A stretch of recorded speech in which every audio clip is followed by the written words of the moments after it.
Je me souviens quand j'ai acheté mes 2 premiers appartements, c'était suite à mon premier licenciement. Après la visite, je prends ma calculatrice, je pose les chiffres, non ouais, on est tout bon. Et pourtant, il m'a quand même fallu 2 jours pour me décider.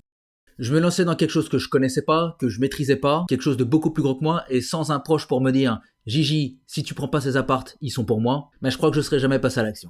C'est à ce moment-là que j'ai réalisé 2 choses. La première, Gigi, tu penses trop. Et la deuxième, est-ce que tu penses que si tu perds de nouveau ton boulot, t'as envie de te retrouver dans la même situation ?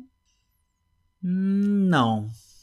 Et avec le recul, je me rends compte que déjà à cette époque, il y avait des signes chez moi qui montraient que je savais ce que je voulais. Et c'est après avoir consulté cette vidéo que tu sauras les points que tu dois travailler et développer pour bâtir ton empire immobilier. Ou ta retraite. Signe numéro 1. L'argent ne va pas résoudre tous tes problèmes. Rien de pire qu'un riche qui te dit « l'argent ne va pas résoudre tous tes problèmes ». Et dire ça, c'est comme de dire « trouve la femme de ta vie et tu seras heureux ». C'est une vérité partielle. Dans la vie, il existe 2 types de problèmes. Les problèmes d'ordre matériel, typiquement se loger, acheter à bouffer, partir en vacances, ou acheter une Lamborghini. Ces problèmes-là peuvent définitivement être réglés avec l'argent, parce qu'il suffit de payer au final. Le second type de problème est de type non matériel, et il concerne l'amitié, le bonheur, l'épanouissement, être heureux en amour. Et concernant ces problèmes-là, utiliser l'argent pour les résoudre est clairement une mauvaise idée.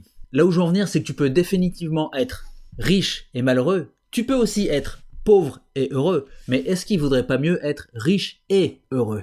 Si tu ne vois pas comment l'argent pourrait être une bonne chose dans ta vie, alors j'ai du mal à voir comment tu peux vouloir en gagner. Si tu penses au contraire que c'est une chose essentielle, mais pas suffisante, alors t'es sur le bon chemin. Signe numéro 2. Tu surmontes les difficultés. Les personnes qui ont du succès se concentrent sur les opportunités plutôt que sur les obstacles. Il n'a jamais été aussi simple que maintenant pour faire de l'argent et démarrer une source de revenus complémentaire, et ce dans n'importe quel domaine. Imaginons que tu as une idée de business et qu'une fois mise en place, elle te rapporte des millions. D'après toi, combien coûte cette idée ? La réponse ? Absolument rien si tu travailles pas dessus. Ce qui va apporter de l'argent, ce n'est pas l'idée en elle-même, mais son implémentation. Comment tu vas transcrire ton idée dans la réalité et résoudre tous les micro-problèmes relatifs à l'activité en question. Pour t'en convaincre, je suis sûr que tu as déjà discuté avec un ami qui te dit « Ah super, j'ai une idée de business qui vaut des millions, on va devenir riche ». Il essaie de te convaincre de son idée et dit que c'est la meilleure au monde. Puis, 6 mois plus tard, quand tu prends des nouvelles, le projet n'a toujours pas avancé parce qu'il y a la récession, il y a trop d'impôts, il faut trop d'argent, c'est la faute du gouvernement, bla bla bla bla bla. Ils n'ont que des excuses puis abandonnent leur projet. Quand un entrepreneur monte une boîte, ils veulent justement chercher les problèmes et se gratter la tête pour les résoudre. Mais il va surtout pas abandonner ou se trouver des excuses ni se démotiver. Si malgré les difficultés tu continues à essayer de résoudre des problèmes, t'es clairement sur la bonne voie. Signe numéro 3. Tu priorises l'achat d'actifs dès que possible. Quand est-ce que tu t'es dernière fois posé la question de savoir si ce que tu achètes allait apporter de la valeur dans ta vie ou si ça allait t'en coûter ?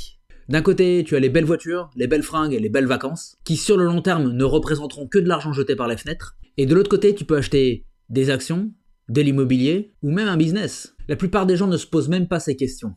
Et au lieu de penser au long terme et d'une potentielle vie meilleure dans 10 ans, ils préfèrent sacrifier leur avenir pour des plaisirs immédiats et court-termistes, comme s'acheter la dernière paire de chaussures, des soirées en boîte de nuit, ou parfois même, ils s'endettent pour acheter des passifs. D'autres personnes préfèrent laisser leur argent indéfiniment dormir sur un compte en banque, alors qu'ils pourraient le faire travailler durement à leur service, en faisant par exemple de l'immobilier. L'intérêt, ça pourrait être par exemple d'utiliser une partie de ton épargne pour constituer un apport pour un futur projet immobilier et commencer à générer une rente passive.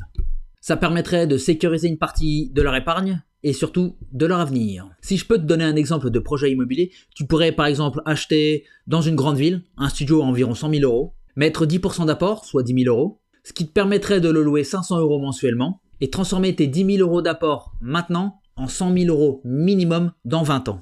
C'est ce qui t'aura permis de multiplier ton capital par 10 au moins. Le fait est que tes premiers 100 000 euros sont les plus difficiles que tu n'auras jamais à faire. Mais qu'une fois qu'ils sont là, tu auras appris comment les générer et tu pourras améliorer le process qui t'a permis de les générer, accélérant ainsi le flux d'argent qui pourra te permettre de réinvestir. Ce qui sera, à mon sens, le seul moyen d'acquérir une véritable fortune sur le long terme. Si tu as déjà commencé à acheter des actifs ou à en créer, tu as déjà fait une partie du chemin. Signe numéro 4. Tu cherches tout le temps à apprendre. Énormément de personnes préfèrent passer leur vie à des plaisirs futiles, tels que les jeux vidéo, la télévision, Netflix, ou pire, le casino. Je dis pas qu'il faut pas se détendre, parce que sans se détendre, la vie serait que du bagne. Je dis juste que ces activités sur le long terme ne vont rien t'apporter, aussi bien sur le plan matériel que spirituel. Beaucoup de personnes pensent que l'apprentissage s'arrête à l'école. Il n'y a rien de plus faux. Ils pensent qu'avoir de l'argent est dû à la chance et oublient complètement que développer un patrimoine, c'est tout sauf le fruit du hasard. Ils passent leur temps à critiquer les patrons et les entrepreneurs en les traitant d'escrocs, de voleurs, et ils pensent que s'ils ont gagné de l'argent, c'est qu'ils l'ont volé à quelqu'un. Mais vous savez quoi? Ce sont des personnes qui refusent de prendre le moindre risque dans leur vie, et qui vous diront qu'investir est risqué, et qui évidemment refuseront d'apprendre à investir. Je vous laisse imaginer à quoi ressembleront leurs vieux jours quand ils découvriront que la retraite a été indéfiniment repoussée. Et je vous parie d'ailleurs que ce sont ces mêmes personnes qui ne vont surtout pas s'abonner à cette chaîne. Ce qui est étrange avec le savoir, c'est que plus tu apprends de choses, plus tu réalises que tu sais rien. Et c'est en transformant ce savoir en action que tu vas pouvoir créer ou développer des sources de revenus alternatives, qui vont te permettre d'améliorer ta vie. Prends la vie comme un jeu vidéo. Tu commences la partie en étant niveau 0, et au fil de tes péripéties, de tes rencontres et de ton travail, tu vas pouvoir acquérir des compétences qui vont te faire monter de niveau et développer tes revenus. Beaucoup de personnes pensent qu'avoir de l'argent c'est être chanceux, mais parce qu'ils n'ont pas encore réalisé que la chance sourit aux esprits bien préparés.